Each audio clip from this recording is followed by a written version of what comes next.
Hello, fellow peasants. So, I'm going to tell you the three things that I want in The Exorcist Believer. I'm going to see the movie this Friday, and there's a lot of things I want out of this movie. There's a lot of requirements I have, but these are just my top three. These are the things that I think if they nail these three things, I can walk out going, okay, they at least tried. They at least tried.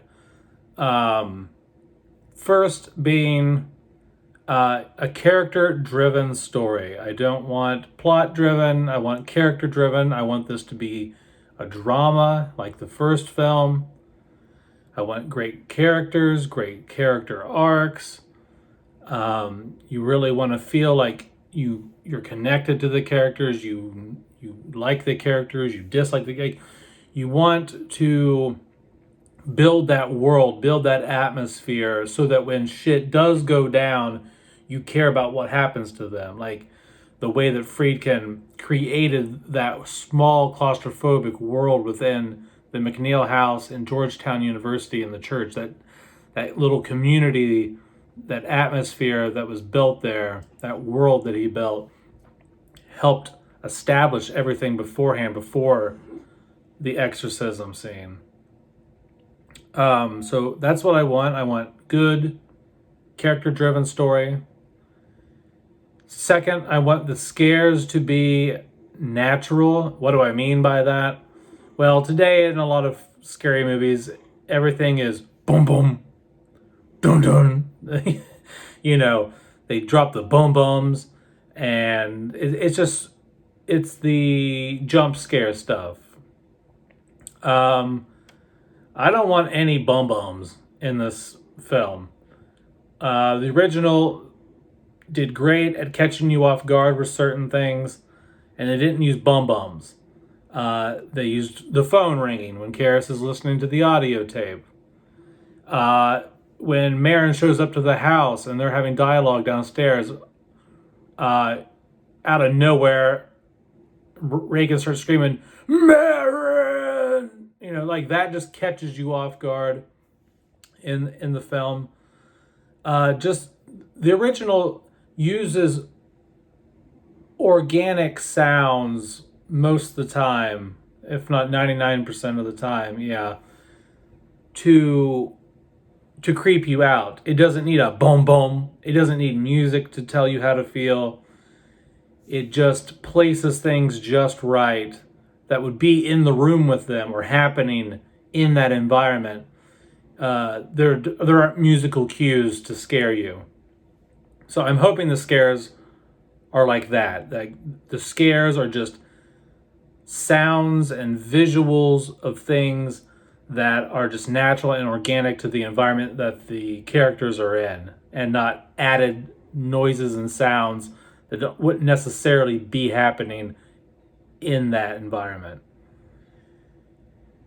And lastly, what I want to see is good cinematography. I want the cinematography, obviously it's going to look modern. I've already seen the trailers. I've seen the trailers. I know what the cinematography's mostly going to look, probably going to be looking like. But there are some shots in the trailers that give me some hope that there's going to be some decent camera work in this, not just typical Blumhouse, crappy, standard horror cinematography. Like let's do some throwback shit. Let's do some wide shots. Let's even do some zoom ins a little bit. Or even some slow zoom ins. Let's do some still shots. Not everything needs to be shaken. I'm not saying they need to mimic Roisman's cinematography. That would be nice, but we're not going to get that. And they're not going to shoot this documentary-ish style like the first film was. Can't expect that.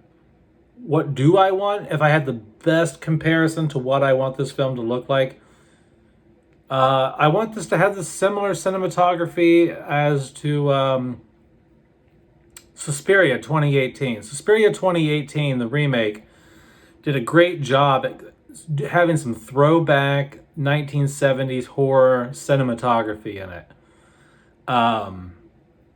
I think they can give that to us.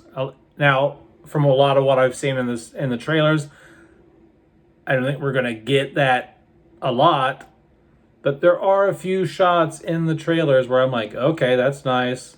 That's nice. That looks like a good establishing shot. That looks good. My biggest fear with the cinematography in the film is the color grading. I think I've said this before, but based on the Believer trailers, there's a lot of greens and blues going on in this. It looks very oversaturated. Doesn't look very natural. Now you could say, okay, yeah, well, the exorcism scene on the new 4K for the 73 film is way overblown and oversaturated, and some other scenes. Yeah. I understand that. But there are scenes in the trailers for Believer that are not an exorcism scene that still look kind of like, I don't know. I'm going to go into this movie. I'm going to give it a chance. I haven't watched anything other than the 2 trailers.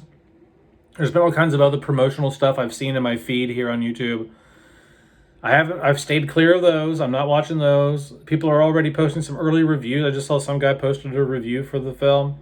So I don't want anyone else's fucking opinion on this movie until I go see it for myself, because I'm really bad at so I'll watch some videos of what other people think about some things, and in the back of my mind, I'm either waiting for those things or I see those things they mention, and I sometimes tend to think like, oh, they were right about that. Like I want to see everything for the first time myself and think about it the way I think about it. I take it in and analyze it for myself for the first time, not see it after I've seen someone else talk about it and see it through the lens of their review. So that is basically how I'm going about this. So, especially with a film like this, The Exorcist is my favorite horror film of all time.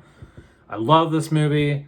It's been a great year for exorcism type stuff. Like we've got the 4K. We got this new movie coming out. I'm going Wednesday night to see the 50th anniversary 4K in theaters. I'll be doing a review on what I think about that. And so I just really owe it to this film to give it a chance, I think, and not just completely shit on it. If it's horrible, I'll shit on it. I'll tell you guys when I get out of the theater if I really hated it or not. I'm not gonna sugarcoat it, but I think I need to go into it